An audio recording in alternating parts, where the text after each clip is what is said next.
So what I want to do here is have a discussion on One Punch Man. And what I'm hoping is that at the end of this video, you'll have a strong understanding of why he's so popular, as well as some of the anime tropes that went into the development of his character.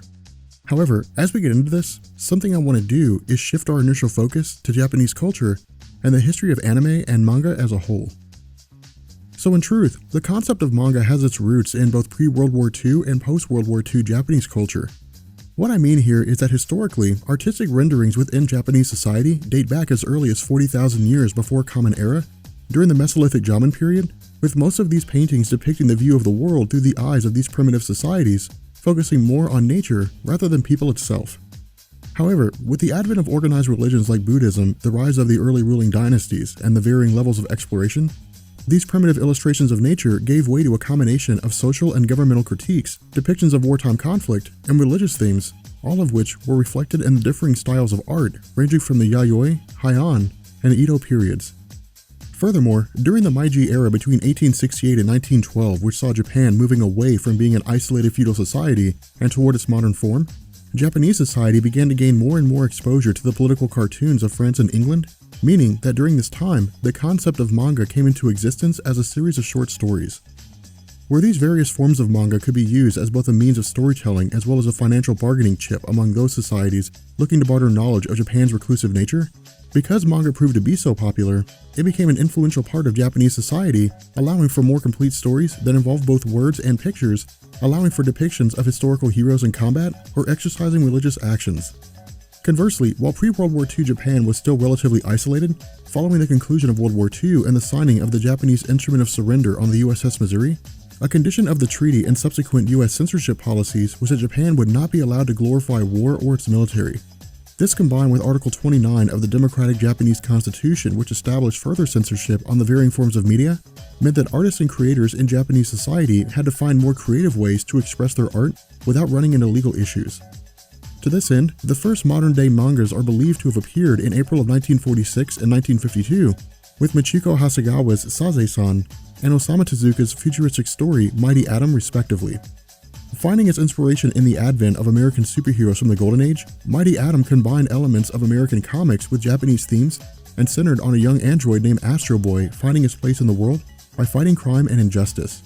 At the same time, Saze-san did not contain superhero themes and instead focused on the title character being a liberated woman, focusing heavily on feminist themes and her struggle with societal views of expanding women's rights. Because these stories proved to be so popular among both men and women, following the release, between 1952 and 1969, a surge of manga appeared in Japanese pop culture, coming in two forms: shonen manga, which was aimed at adolescent and pre-adolescent boys, and shoujo manga, aimed at adolescent and pre-adolescent girls.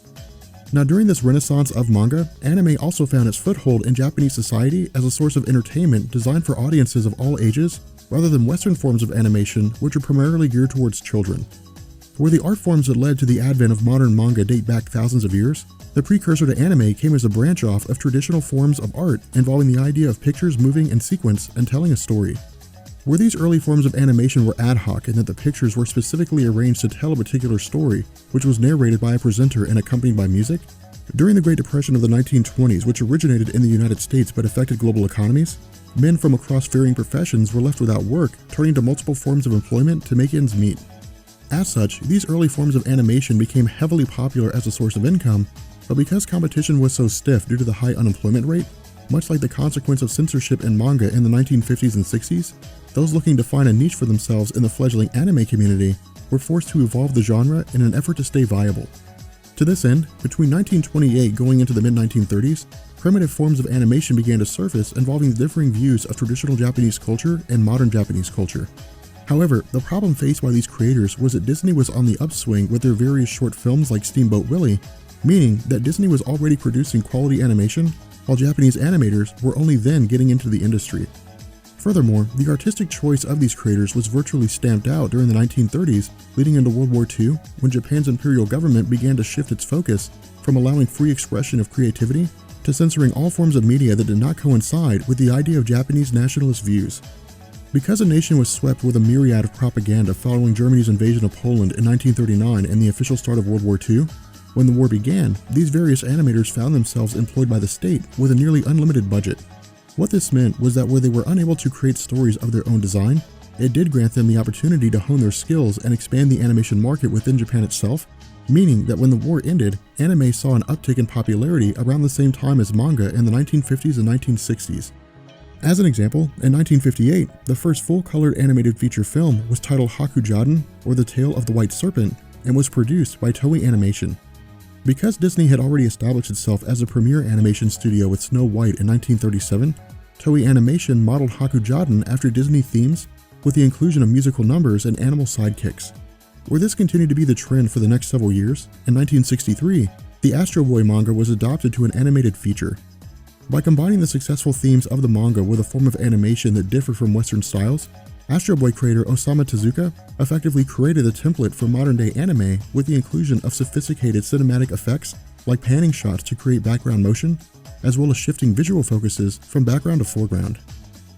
And so with Astro Boy proving to be a massive success in the Japanese community, various other studios began to use the same process, which led to the introduction of shows like 1986's Dragon Ball, 1988's iconic film Akira by Katsuhiro Otomo,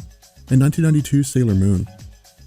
Furthermore, because animes did not use real-world actors, for the viewer, there was no conflicting reality, and that if the character died in the anime, fans could not point to another film where the character appeared. Instead, the character was dead and remained dead unless the core plot of the story saw their resurrection by mystical or religious themes.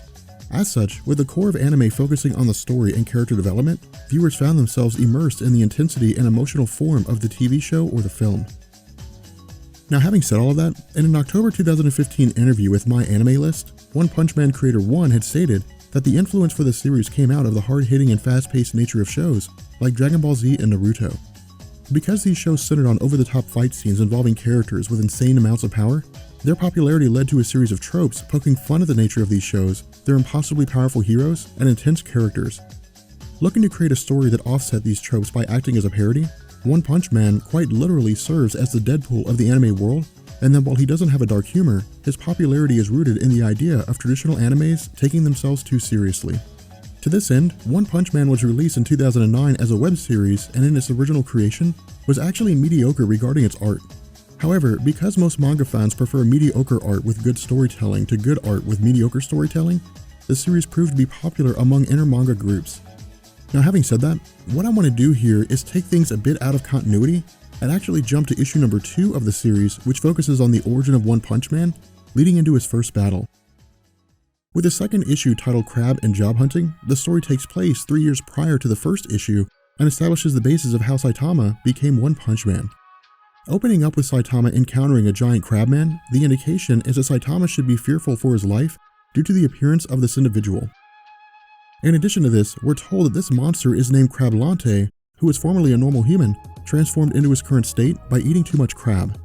Now again, this is really just designed to be nonsensical and poke fun at the origins of villains who find their basis in over-the-top histories or mutations. As an example, in Dragon Ball Z, there were various characters named after foods, including sorbet, vegetables, and broccoli. Furthermore, it's also revealed that Saitama himself is actually unemployed and looking for a new job, which has put him in the mindset and that he doesn't really care about what's going on. Now to focus on this for a second, in Western culture, a kind of metric system exists regarding work ethic in that people are measured from hardworking to lazy, with most individuals falling somewhere in between. However, Japanese culture instills a more comprehensive view of work comprised of respect, pride, and honor, meaning that those men who are without work are deemed as disrespecting the heritage of their families. Now transitioning back to the story, where Crablante agrees to... Fuck, these fucking names. Transitioning back to the story, where Crablante agrees to let Saitama go due to the fact that he's essentially a lifeless man with no purpose in life, Crablante also states that his intention is to track down and kill a young brat with a cleft in his chin. From here, the story begins to go from funny to funnier when we learn that rather than the cleft being proportional to the shape of the child, instead, the cleft is massive and actually looks like a set of butt cheeks on the front of his face. What we also learn here is that the reason why these fucking names. What we also learn here is that the reason why Crablante is going after this child is due to the fact that while Crablante was sleeping in the park, the child drew nipples on him with a marker. Now, to be honest here, in my personal opinion, if someone falls asleep in public with their shirt off, nipple drawing is perfectly acceptable, but only if the person was a jerk. Because Crablante is a giant crab monster, we can probably get away with saying that he was a bit of a dick and likely deserved to be drawn on. But regardless, despite the fact that this story is designed to be a little silly, one does not forget about developing Saitama as a character regarding the hero's journey. Because the first part of this process involves a call to adventure, this comes in the inner struggle of determining whether or not he should intervene and allow the child to die. Electing to save the child and his chin, Saitama steps in, taking the child to safety at the same time that Crablante launches his attack on the boy. At this point, the second stage of the hero's journey comes into play, with Saitama's initial refusal to accept what it is that he's doing, and even questioning whether his actions are right. Continuing to work to save the child, while the boy tries to travel back and grab his soccer ball, Saitama attempts to reason with Crablante and asking whether or not it's worth it to kill a young boy over such a simple prank. However, for Crablante, the insult engendered by the child went beyond anything that could be rationalized and involved disgracing Crablante on a personal level by giving him nipples where he previously didn't have any.